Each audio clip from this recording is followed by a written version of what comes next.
Hi friends, അപ്പോൾ ഇന്നത്തെ video എന്ന് പറയുന്നത് നമ്മുടെയൊക്കെ വീട്ടിൽ ഇതുപോലത്തെ കുഞ്ഞു ഉടുപ്പുകളോ അല്ലെങ്കിൽ എന്തെങ്കിലും തുണി കഷ്ണങ്ങളൊക്കെ ബാക്കി വന്നിട്ടുണ്ടാവും. അപ്പോൾ അതൊക്കെ നമുക്ക് ഒന്ന് റീയൂസ് ചെയ്ത് നോക്കാം. അപ്പോൾ ഞാൻ ഇതുപോലെ ആ ഉടുപ്പിൻ്റെ ബാക്കി ഭാഗം കട്ട് ചെയ്തെടുത്തിരിക്കുകയാണ്. താഴെയുള്ള പോർഷൻ അതൊന്ന് അയൺ ചെയ്തെടുത്തു.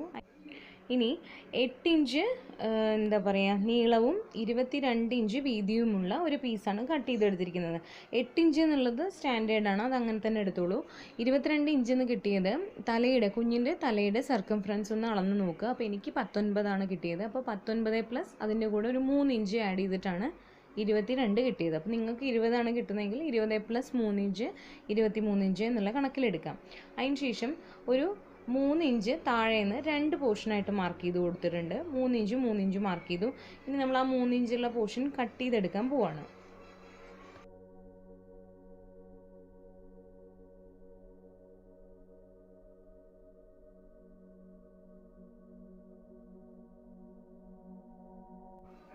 അപ്പം നമ്മൾ കട്ട് ചെയ്തെടുത്തു. ഇനി നമുക്കത് നല്ല വശവും ചേർത്തിട്ട് ഒന്ന് തയ്ക്കണം. കണ്ടില്ലേ, നല്ല വശവും ചേർത്തിട്ട് ഈ ഒരു പോർഷൻ മാത്രം തയ്ക്കുക. സൈഡ് തയ്ക്കേണ്ട ആവശ്യമില്ല. ഇനി തയ്യൽ മെഷീൻ ഇല്ലെങ്കിൽ കൈ കൊണ്ട് സ്റ്റിച്ച് ചെയ്താലും മതി. ഓക്കെ, അപ്പോൾ ഞാൻ ആ 3 പീസും ഇതുപോലെ സ്റ്റിച്ച് ചെയ്ത് എടുത്തിട്ടുണ്ട്. ഇനി ഇത് നമുക്കൊന്ന് തിരിച്ചെടുക്കാം. ഇതിൻ്റെ നല്ല വശത്തേക്ക് തിരിച്ചെടുക്കാം. നല്ല വശത്തേക്ക് തിരിച്ച ശേഷം ഒന്ന് അയൺ ചെയ്ത് എടുത്തിട്ടുണ്ട്. അപ്പോഴാണ് നല്ല സ്റ്റിഫായിട്ട് നിൽക്കുള്ളൂ. ഇനി നമുക്ക് ചെയ്യാനുള്ളത് നമ്മുടെ ഈ വലിയ പീസിൻ്റെ സെൻറ്റർ ഭാഗം ഒന്ന് മാർക്ക് ചെയ്ത് കൊടുക്കാം. അതിന് ശേഷം അതൊന്ന് ഒരു ചുരുക്ക് പോലെ ഇടണം നടുവിൽ. അവിടെയാണ് നമ്മുടെ ആ ഒരു കെട്ട് വരുന്നത്. അതിന് വേണ്ടിയിട്ട് നമുക്ക് അവിടെ ഒന്ന് ഇതുപോലെ പ്ലീറ്റ്സ് ഇട്ട് കൊടുത്തിട്ട് അതിനൊന്ന് നമുക്ക് സ്റ്റിച്ച് ചെയ്തെടുക്കാം. സാധാരണ നമ്മുടെ സൂചിയും നൂലും കൊണ്ട് അതിനൊന്ന് സ്റ്റിച്ച് ചെയ്തെടുക്കാം.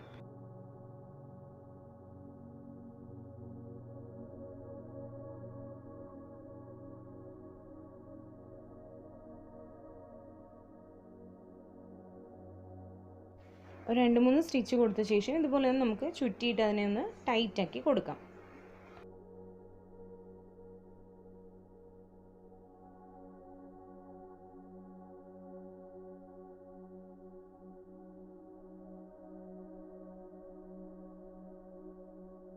ഇനി നമ്മൾ നേരത്തെ മാറ്റി വെച്ചിരുന്ന 2 ചെറിയ പീസുകളിൽ ഒരു പീസ് എടുത്തിട്ട് ഇതുപോലെ ജസ്റ്റ് ഒന്ന് ട്വിസ്റ്റ് ചെയ്ത ശേഷം ഇതിൻ്റെ നടുവിലേക്ക് വെച്ചിട്ട് നമുക്കൊന്ന് സ്റ്റിച്ച് ചെയ്തെടുക്കണം. അതുപോലെ ബാക്കിയുള്ള എക്സ്ട്രാസ് ഒന്ന് കട്ട് ചെയ്തും എടുക്കാം.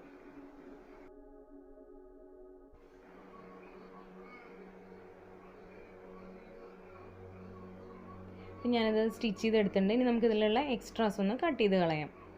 അതിനുശേഷം ഈ സ്റ്റിച്ച് ഉള്ളിൽ പോകാൻ വേണ്ടിയിട്ട് ഇതിനെയും നമുക്കൊന്ന് തിരിച്ചെടുക്കണം. തിരിച്ചെടുക്കുകയാണെങ്കിൽ കുറച്ചും കൂടി ഭംഗിയായിരിക്കും. തിരിച്ചെടുത്തിട്ടില്ലെങ്കിൽ അത് ബാക്കിലോട്ട് മാറ്റി വെച്ചാലും മതി. ഇനി അടുത്ത പീസ് എടുക്കുക. അതിലേക്ക് 4 ഇഞ്ച് വലിപ്പമുള്ള ഒരു ഇലാസ്റ്റിക് എടുത്തിട്ടുണ്ട്.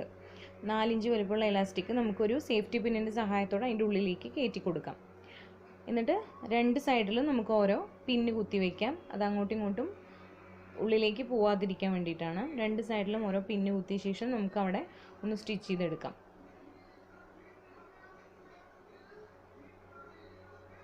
അതേപോലെ ഈ സൈഡിലും വെച്ച ശേഷം നമുക്കൊന്ന് സ്റ്റിച്ച് ചെയ്തെടുക്കാം.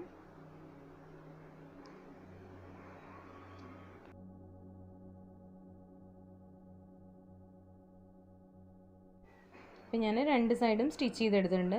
ഇനി നമ്മൾ ചെയ്യാൻ പോകുന്നത് നമ്മുടെ ഹെയർ ബാൻഡിൻ്റെ മെയിൻ പോർഷനിൽ വെച്ചിട്ട് ഇതുപോലെ സ്റ്റിച്ച് ചെയ്തെടുക്കുക. ഇതേപോലെ തന്നെ അടുത്ത പീസിൻ്റെ ഈ ഒരു അറ്റവും വെച്ചിട്ട് സ്റ്റിച്ച് ചെയ്തെടുക്കുകയാണ് ചെയ്യുന്നത്.